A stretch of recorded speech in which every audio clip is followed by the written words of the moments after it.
Tithing is simply the process of taking 10% of your earnings and sowing them back into the kingdom of God. It is a principle that has been established for thousands of years and written about in the Holy Bible, with God himself stating that there would be a blessing for obeying him in this matter.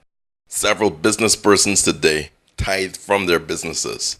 One of the many tithers in United States business history was John Davidson Rockefeller.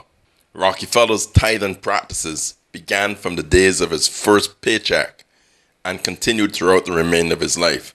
In fact, he became the wealthiest man in the United States during his era, and the magnitude of his wealth has never been surpassed since then. His first business venture in 1858, after serving as an apprenticed bookkeeper, saw him investing some $2,000, just over $49,000 US in 2008, as a partner in a food produce business.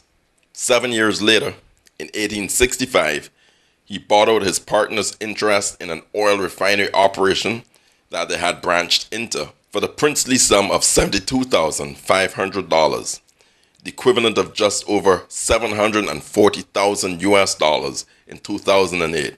But in spite of this seemingly massive investment, Rockefeller experienced one of the largest returns on investment ever recorded. The oil refinery business, which became the Standard Oil Company, grew to become a monopoly in the oil industry in the United States. Standard Oil was later broken up by the United States government under the terms of the Sherman Antitrust Act in 1911. Still, Rockefeller saw his fortune grow to some US $900 million in 1913, the equivalent of well over $19 billion in 2008.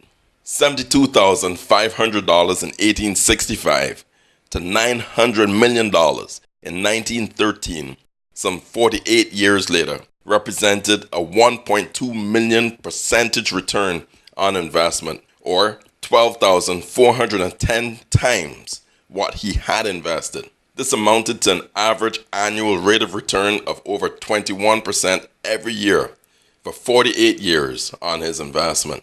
As a comparison, by 1913, the entire US economy had grown to be only 4 times what it was in 1865. For more information about this and how you too can implement successful business principles that have been in existence for thousands of years, please go to timelessbusinesswisdom.com.